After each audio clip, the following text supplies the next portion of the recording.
Bom, nunca leste nas Escrituras a pedra que os edificadores rejeitaram, essa foi posta como a pedra angular, e isto foi feito pelo Senhor e é maravilhoso aos nossos olhos. Isso está lá em Mateus capítulo 21. E essa é a pedra rejeitada. Então este é seu canal espírita, deixe seu like, clica no sininho para receber as nossas notificações. A revelação, ela é base fundamental da religião. Toda a moral, toda a filosofia, toda a ciência, ela tem por base a revelação. Ela é o fundamento de todo o progresso. É a pedra que não pode ser movida, sobre a qual se ergue o edifício da verdade, que abriga a humanidade. Infelizmente assim não tem entendido os homens que se constituíram guias dos povos, pastores de almas.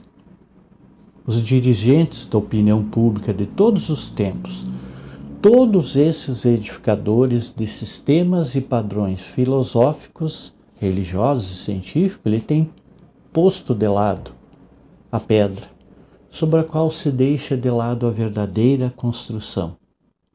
Por isso vemos a ciência sem ideal, a filosofia sem lógica e a religião sem provas, sem razão e sem sentimento, agitando a humanidade num desvairamento tão acentuado que se pode contar os números daqueles que procuram orientar-se pela bússola da verdade, da verdadeira vida, né?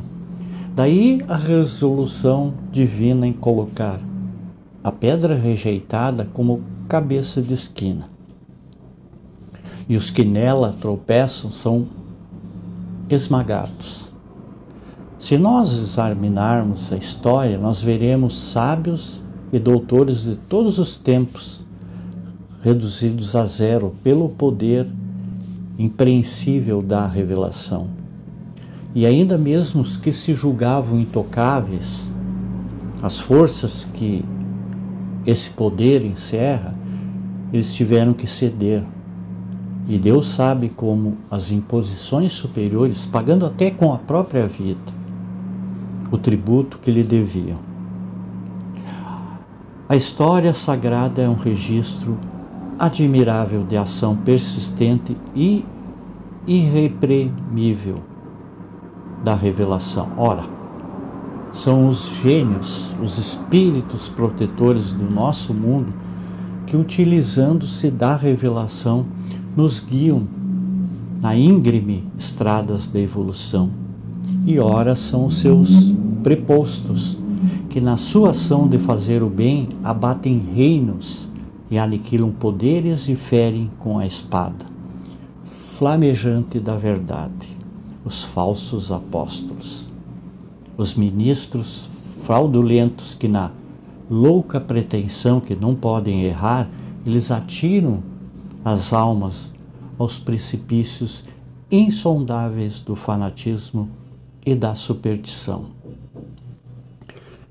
Vamos exemplificar. Na infância da humanidade, Abraão recebe a revelação da unidade de Deus e do seu poder sobre o universo. Foi a primeira revelação. E nenhum mandamento, nenhum preceito foi estabelecido nesta manifestação. Mais tarde, os prepostos divinos baixam ao Sinai e Moisés então recebe os 10 mandamentos, que além de referendar a manifestação abrâmica, ela prescreve deveres necessários aos povos daquela época. Simples em sua clareza, claro em sua manifestação. O espírito do Sinai, ele estabeleceu em 10 preceitos a base da moral social que prepararia aquele povo para um novo surto, as regiões esclarecidas da espiritualidade. Infelizmente, como só acontece em todas as manifestações do alto, a má interpretação humana ela, mesclando-se ao pensamento divino, desnaturou os 10 mandamentos, transformando-o num código draconiano, onde quase se prescreve aquilo que é o dente por dente, o olho por olho. Mas, na verdade, primitiva, apesar de tudo, permanece para aquele que tem olhos para ver.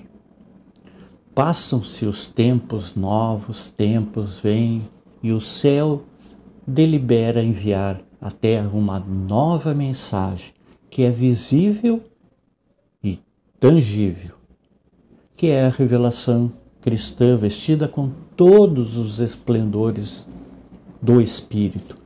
Este é que testifica a verdade do Verbo, exaltando o valor da pedra, que é a revelação, que foi posta como pedra angular nos seus ensinos, mas que foi rejeitada pelos edificadores, que tornou-se a cabeça da esquina, na qual tropeçam os inscientes e deturpadores da lei. E o divino Messias não deixa de dar essa pedra como fundamento da sua religião.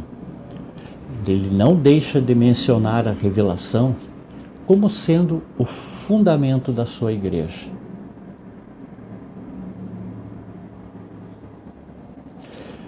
Sobre esta pedra edificarei a minha igreja.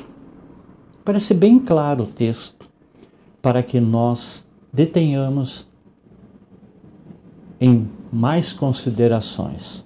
A palavra do homem é o resultado da carne e do sangue. Novamente os tempos se esvaem e a humanidade progride. Passam-se quase 20 séculos, mas a palavra não passa e a revelação dá um novo impulso ao mundo paralisado pelas ideias malsãs que fazem abstração da alma. E eis que a doutrina espírita, como um Pentecostes solene, ela derrama sobre a terra os clarões da sua sublime revelação. Quando ele disse: eu tenho muitas coisas para vos dizer, mas não as podeis suportar agora.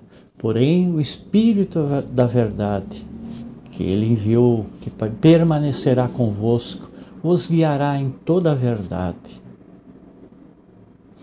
E a revelação mosaica, que é a revelação cristã e a revelação espírita, que aquela primeira está e a última é a revelação das revelações, reúne, congrega, esclarece, explica todas as outras revelações passadas.